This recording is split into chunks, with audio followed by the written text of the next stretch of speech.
All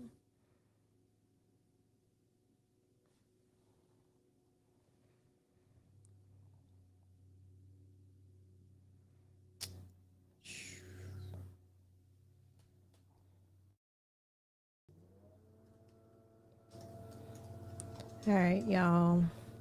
It's time for Finance Friday Live. Please come in, take a seat, and get ready for this juiciness that I'm about to bestow on you today because there's a lot going on. I'm going to try not to take too long, so some topics I might just skim over, and maybe I'll do a separate live going into more detail because there's a lot going on, and I want to make sure y'all stay informed, but at the same time, be respectful of your time. Unfortunately, they're doing yard work outside my window right now. So I apologize ahead of time if you all are having difficulties hearing me, but hopefully it comes out okay. I will be taking a break, pretty much a leave from Money Talk with Tiff for a little bit. I know it's so sad, but I don't know how that's going to affect my Finance Friday lives or Twitter Spaces or anything like that thus far. You will get podcast releases. I'm just not sure how often they'll be. At least once or twice a week. But I don't know if it'll be the whole 4. So we'll see. Oh Lord, he got close. So hop right into it because it's a lot to cover, and I'll leave the replay out. So first and foremost, let's talk about FTX. Okay, so if you're not familiar with what's going on with them, FTX was a crypto exchange. So it's where people can trade cryptocurrency and, make money and all that stuff, right? So recently they filed bankruptcy. Pretty much how it happened was there was a run on the bank. So if you remember, well, probably don't remember, but with the Great Depression, the reason the Great Depression happened was because there was a run on the banks. What does that mean? That means that people got scared and started taking their money out of all the banks. So then the banks started failing. This is essentially what was happening with FTX. People started taking their money out because apparently they caught wind that something was awry. They started taking their money out. And a matter of fact, a lot of the crypto people that I follow on Twitter was telling people, like, especially after the FTX thing, you need to start removing your money. You're going to lose it. Well, that's exactly what happened with FTX. So lots and lots of money is now gone.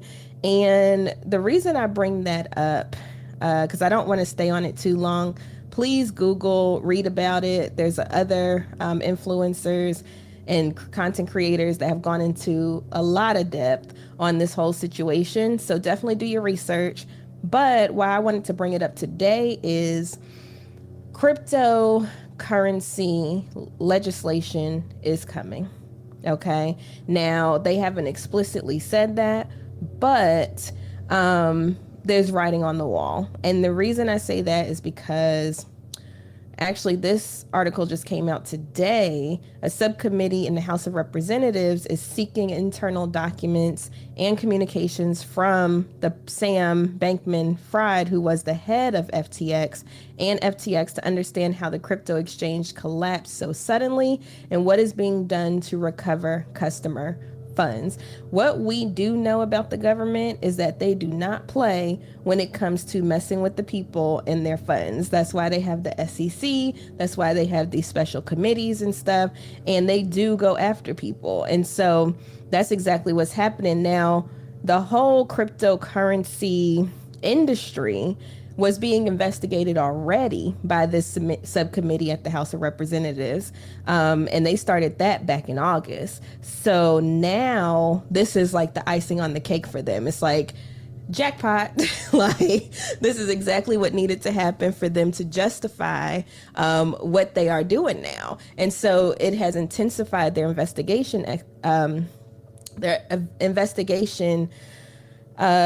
and pretty quickly. So Now, because what happened was a lot of the money was transferred over to foreign banks so that the US Chapter 11 bankruptcy could not touch it. So they think. So, I mean, this is what we know so far, right? So we don't know if this will actually, and it was a Bahamas, right? So they thought, oh, well, let's transfer this money over to our Bahamian, is that the word? Bahamian branch, so that way we can keep it safe. But now they're kind of, the U.S. is going back and forth with the Bahamas to get justice for the people that lost a lot of money. So it's a lot of stuff going on as a result of the FTX thing. But the main thing I wanted you all to be aware of today is that the House of Representatives is now looking at this and using it in their investigation that they had already started in the cryptocurrency industry. Now they are asking for these internal documents, which is probably going to help their case to start developing legislation around the industry, which honestly, I do feel like it's much needed. So stuff like this does not happen. Or if it does happen, there's recourse. Like right now, since there was no legislation, there was no oversight, nobody can really do anything. Everybody just lost money if you lost money. Oh, he's right outside my window. Sorry, y'all. Hold on. Let me wait till he goes away because it got real loud.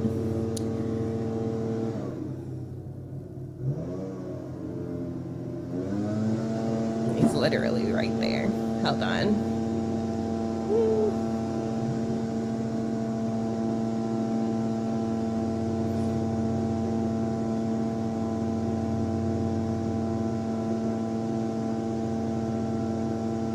Dang. How long you gonna blow in the same spot? No, I appreciate them so much. They do good work. But it's important for you all to know that this is coming, especially if you are invested in crypto. You want to understand if if the currency you're investing in is going to fall under regulations. Like I saw people talking about how possibly Ethereum, however you say it, the E1, that one might fall under regulations and they might consider it more of a security. Some of them they might consider commodities, which are a little less regulated. So it's going to be important to kind of do your research if this is a sector that you do invest in, to see how this is going to change the whole landscape. Okay. So I wanted to make you all aware of that the government is investigating currently. This just came out today, the whole FTX situation, and adding it to their investigation that they had already started in August. So it should be interesting to see how this shakes out. Hopefully, if you are listening to me right now, you didn't lose any money in this shakeup. A lot of the other exchanges are, having some issues as well. Like I said, people have been advising people to pull their money out of wherever it is. And so don't be surprised if more companies start shaking down in that industry. Another thing I wanted to bring up, I'll save that one for last. Let's go to credit card interest rates, right? So as we've been talking about, every time the Fed does an increase, I hop on live. I let you all know that the increase is here. This is how it affects you. I'm always talking about credit card rates. Well, interest rates on retail credit cards are crazy high. Some are topping 30%.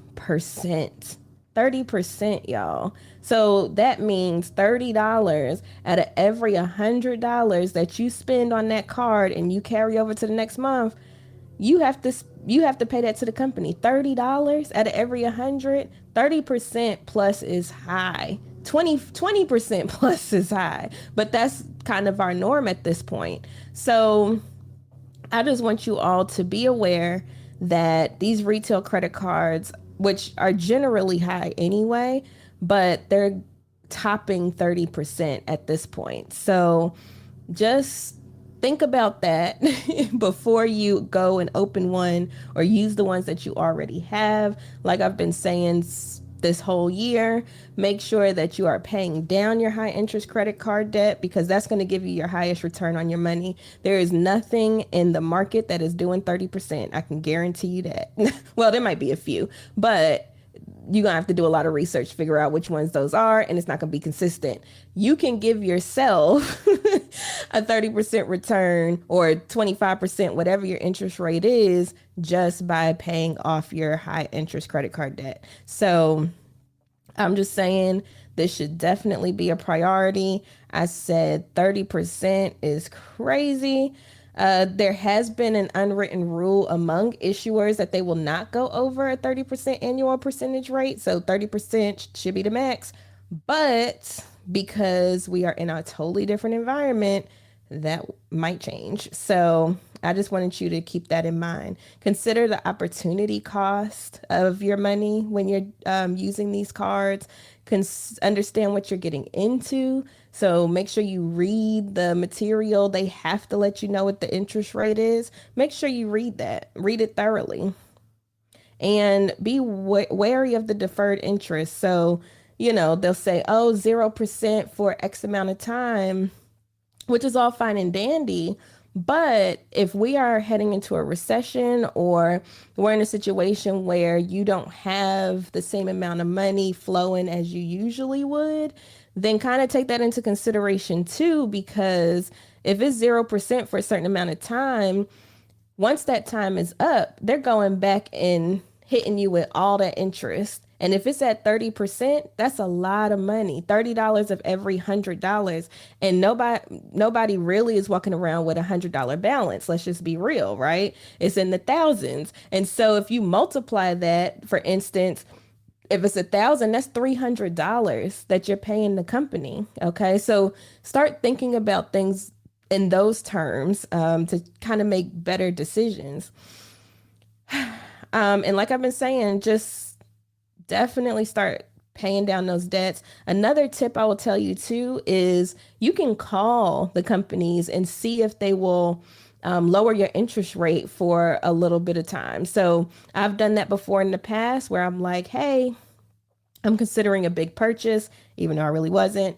But that's what they want to hear. I'm considering a big purchase and I'm looking at these cards. Or you can say, hey, these cards are reaching out to me, but I want to make sure I stay with y'all. Is there any way possible you can lower my interest rate? And you'll be surprised. Sometimes they'll say, yeah, I've gotten mine reduced between 5 and I say 8%. So you can get it reduced and then take that time to pay it off aggressively because then the interest is not accruing as fast. So just a thought, something to be aware of. These interest rates are getting ridiculous when it comes to these credit cards and especially on the retail ones. So I would just suggest don't use it unless you absolutely have to. And the chances of that happening, it's not much. Because if it's retail, it's probably something you don't need anyway. No, I'm just kidding. So just keep that in mind, y'all. Seriously, though. All right. The last thing I was going to talk about, y'all, Twitter, Elon is blowing up. I don't know if you all have been in the loop with any of that going on. But I can tell you it is a pretty interesting situation I have been watching play out over there in the Twitter space. Okay. And a few things I wanted to bring up during this live, and that is first, I'm like, where do I even start with this? From an HR perspective, it's a nightmare. I'll probably do a separate live at some point with just the HR stuff. But pretty much, long story short, they let go of about 50% of their workforce. The rest of the people that were there have started walking out, because Elon or whomever sent an ultimatum via email. And people were just like, yeah, no. And so yesterday, they lost quite a bit of their staff as well. Elon is afraid of people retaliating which, I mean, let's be real, you're messing with people's livelihoods. So the chances of people retaliating is pretty high whenever you're dealing with layoffs of that magnitude. And so, and especially because he's been tweeting and making jokes, and it's just been a whole dumpster fire of a mess. But um, he shut down building access, so he shut down the badges. Now, the crazy part with that is there's reports that because he shut down the badges, people couldn't get out. Like people couldn't get out of the security gate in their car. And he had to call back the people that he had already fired to help with getting the badge situation under control. Like I said, it's a whole dumpster fire. But another thing I wanted to bring up is, and this is where it's important for your money, because part of the whole Elon taking over thing, he was like, oh, it's $8. And then $8 a month, you can get a blue verification check. So if you're not familiar, if you're not on Twitter, if you have a verification check that's saying, I am this person. So same thing with Instagram, same thing with Facebook. They all have some version of this. But Twitter is now the only one that you can pay the $8 and anybody can get a verification check for any name, whoever they want. Now, why is this an issue? I'm sure you can come up with your own conclusions, but let me give you one real life example that happened yesterday. And shout out to Nia for making me aware of this. She's awesome. We all like kind of share content and keep each other informed of different things, because I didn't even know that this happened yesterday. So what happened was there's a company called Eli Lilly, right? So they're the ones that make and distribute and charge for insulin. So if you're not familiar, insulin is for people with diabetes. It literally saves lives. They make billions and billions of dollars off of insulin. Okay. Now, just a little backdrop for insulin. The patent for insulin was free. Okay. So the person that created insulin, they said this is something that helps people and just gave it away. So this company has been monetizing it for years. So what somebody did was they created a fake business account with that company name, bought their blue check with their $8, and then they made a post and said, all insulin will now be free. We are giving it away. We are trying to help people, and I'm exaggerating, but it was something like that, right? Now, of course, everybody's like, oh my gosh, thank you so much. This is so awesome. Thank you for, releasing insulin to the public and, where it's affordable, like, anybody can get it, blah, blah, blah. Well, the real company had to come back and say, oh, this is not us. This is somebody else. And we're still charging for insulin. We're still making money off of insulin. So we're not giving it away for free. So of course that sent people in an uproar. Okay. Now, when that happened, you can imagine. Oh, also and somebody just put in the chat, also the company that distributes the baby formula happened too. So I need to look up that one. But anyway, so of course now what happened was their stock plummeted, because now people are like, well, you're not giving it away for free. So you really don't care about the people. You just care about making money. Da, da, da, da. Now it's a bad sentiment around the company. And so the stock price has plummeted. And then when I say plummeted, when I saw the chart, I mean, it did like a straight, almost 90-degree angle down yesterday. And so that company lost billions of dollars. Why? Because anybody can get a verification check now. So Elon thought that this was a great idea in order to get recurring revenue for Twitter by charging people $8 a month for the verification check. You get an edit button, because on Twitter, you can't edit your tweets. You have to delete them and restart, and some other perks. Okay. Very minimal stuff. But unfortunately, what has happened is it's causing more unintended consequences for other businesses and also for Twitter as a company. A lot of the advertisers are bouncing. They like, we don't want to deal with this, you know? And if that's one of their, that used to be one of their primary sources of income, which that's why Elon has had to backtrack and, say, free speech, but within reason and blah, blah, blah, blah, blah, to try to get these advertisers back. It's causing a mess, and not just for Twitter, but for other companies as well. And so I tell that story and I say that to say, even if you're not on Twitter, it could still affect your investments in other ways. And so it's important to stay alert with what's going on over there.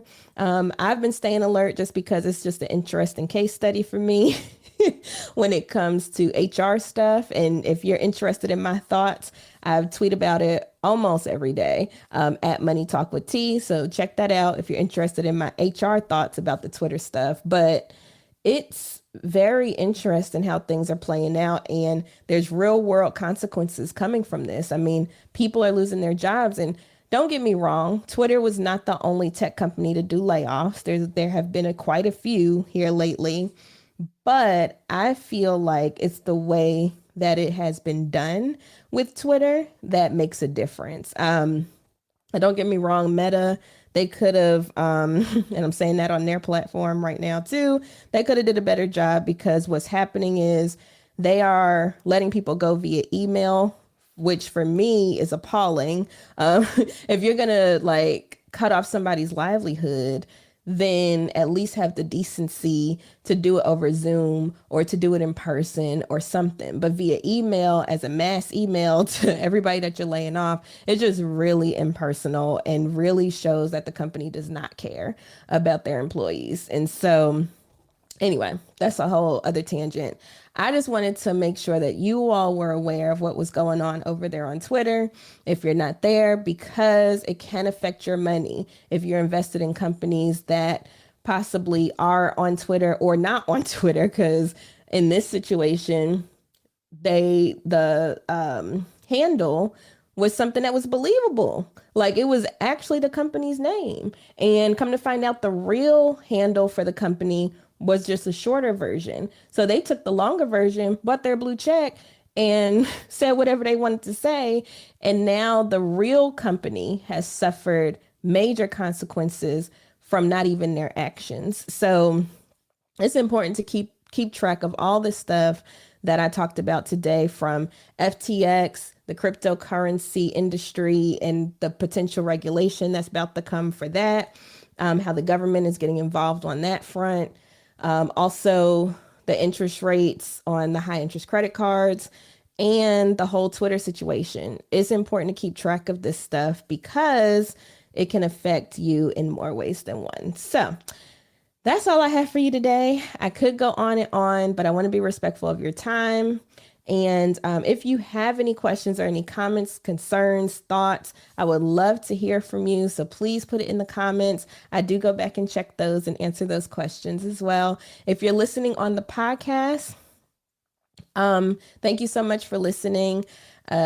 This will come out on the podcast a week after the actual live. So if you want to catch me live, I'm live every Friday at 12 p.m. Eastern on Instagram, Twitter, Facebook, and YouTube. So you can check me on any of those platforms. And I'm just here to give you the scoop for all the financial news that happened during the week and try to keep you informed of as much as possible. Every time I get off a live, something new happens. And I'm like, dang, why did that happen when I was on live before? So definitely check in every week. And maybe I'll start doing it, maybe doing little bite-sized pieces throughout the week. Because, I mean, it's just so much that happens. But follow me on Twitter, because that's where I do a lot of tweeting about this stuff. And follow me on any other platform that you're on. Well, thank you so much for joining. And I hope you have a wonderful rest of your day. Bye.